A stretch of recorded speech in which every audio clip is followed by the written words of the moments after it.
Elə olubmu ki, heç axşam bir serial açmısınız baxmağa, amma bir də görmüsünüz ki, artıq səhər açılır və siz vaxtın necə gəlib keçdiyini belə heç bilməmisiniz. Həqiqətən də belə seriallar barmaqla sayılacaq qədərdir. Adam bir bölümünə baxır, deyir qoy birinə də baxım sonra yataram. Bir də görürsən artıq səhər açılıb. Xanımlar və cənablar, ona görə də mən Elşən bugün özüm də izləyib bəyəndiyim 5 Koreya filmlərini sizinlə bölüşəcəm. Bu filmlər daha çox aksiyon, psixolojik triller və dram janrındadır. Və aralarında elə seriallar var ki, final bölümündə belə adamın beynində tək bir sual yaranır. Axı bu filmi indiyə qədər mən niyə izləməmişəm? Nəysə, çox uzatmadan 5-ci serialdan geriyə doğru gedək. Həm sizin üçün maraqlı olsun, həm özüm üçün.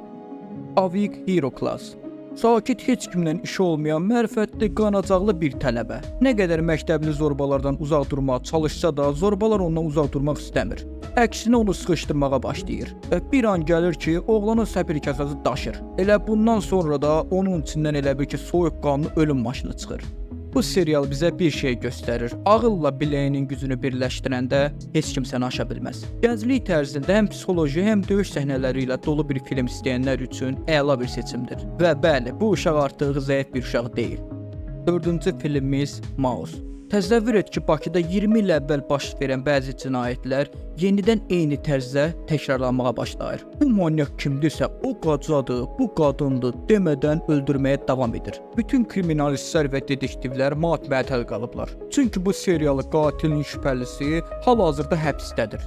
Bəs kimdir də bu qədər cinayəti törədən psixopat manyak? Qardaş, bu Koreyalılar yazıb yarardır da. Həqiqətən də bravo, həqiqətən də əhsən. Hər bölümdə aha, qatil bu adamdır deyirsən. Amma filmin finalına gələndə film səni qaldırıb köşədən köşəyə çırpır. Dostlar, mən bu serialı izləyəndə hər bölümdə bir personajdan şübhələnməyə başlamışdım. Plot twistləri elə qurublar ki, Koreyalıların nə bilim, həqiqətən işlərinə söz ola bilməz. Dedektiv və psixolojik triller axtaranlar üçün mükəmməl bir serialdır. 3-cü filmimiz Bloodhounds. Bu film ilə başlayır ki, birinci dəqiqədən elə bil ki, damarına enerji basırlar. İki gənc boksçu, sakit təmiz uşaqlardılar. Amma həyat elə gətirir ki, borc mafiyasının ortasında qalırlar və yumruqları ilə ədalət dağıtmağa başlayırlar. Ayrıca bu serialda dava ringdə təkcə getmir ha. Küçədə, həyatda, ürəkdə, döyüş hər yerdədir. Yəni burada təkcə qan yox, dostluq, vəfa, mərdlik də axır. Elə səhnələr var ki, baxa-baxa deyirsən, əhsəni, görəsən indi belə dostlar qalıb. Qısası Bloodhounds sırf döyüş serialı deyil. Kişiliyin və qoruma instinktinin nə demək olduğunu göstərən bir şoudur. Biraz emosional, biraz damar filmi istəyənlər üçün tam yerində bir seçimdir. İkinci filmimiz My Name. Aha, qaqa, bu film sırf qısa sözünün canlı formasıdır. Bir dənə qız var və o qızın atasını gözünün qabağında öldürürlər. Və ondan sonra qızın içindəki insan ölür. Yerində soyuqqanlı bir canavar doğulur. O isə gizlicə yazılır, sonra gizli bir mafiya təşkilatına daxil olur və başlayır atasının qatillərini bir-bir tapıb torpağa göndərməyə. Bu film elə səhnələrlə doludur ki, baxa-baxa öz yumruğunu sıxırsan. Əhsən ey qız sənə, ay sənə, halaldır sənə deyirsən. Amma məsələ təkcə qisas deyil. Qız həm kimə inanacağını, kimə arxalanacağını da itirir. Çünki bu yolda dost da düşmənə çevrilə bilər. Qısası My Name həm aksiyon, həm drama, həm də qadın xarakterinin necə güclənə biləcəyinin dərsidir. Yəni bu filmə baxandan sonra anlayırsan, bəzən ədalət üçün polis olmağa gərək yoxdur. Sadəcə ürək və nifrət bəs edir. Və birinci yerdəki filmimiz The Worst of Evil.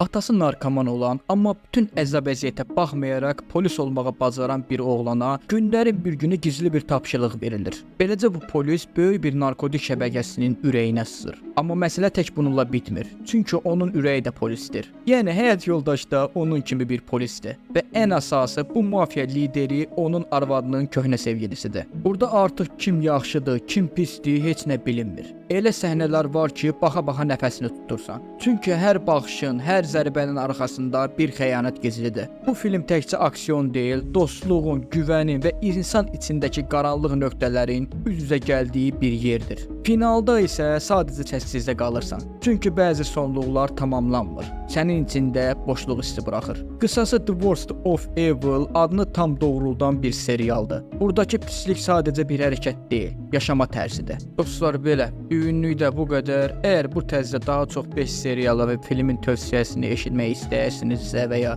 xoşunuza gəlirsə, videonu bəyənib kanala da abunə olmağı unutmayın ki, belə videoların daha manyak filmlərlə, daha gözəl filmlərlə davamı gəlsin. Sağ olun və özünüzə yaxşı baxın.